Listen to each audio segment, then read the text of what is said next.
How to create subdomain in Hostinger. Hello everyone, welcome back my another tutorial. In this video I'm going to share with you how to create a subdomain in your Hostinger. First of all, we have to go the Hostinger dashboard. So look at that, this is my Hostinger dashboard that I have logged in previously. Now in here I'm going to share with you how to create a subdomain from Hostinger. Okay, so look at that, here two domain I have. This is on and this is another one. So this is my agency domain.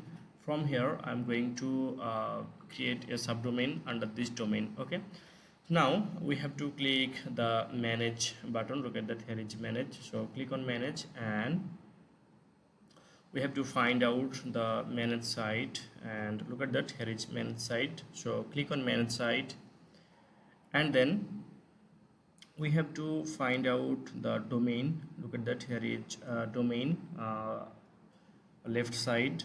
So click on domain and click on subdomain.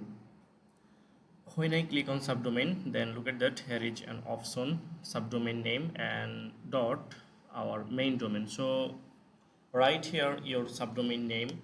My subdomain name, I want to create a subdomain like Nicoli legal consultant. Okay, this is my subdomain name that I want to create. So when you already write here, then look at that, here is an option and button create. So click on create button. Look at that, the subdomain already created. So in the next video I'm going to share with you how to install WordPress in this subdomain. Okay, so thank you so much for watching this video. Bye bye.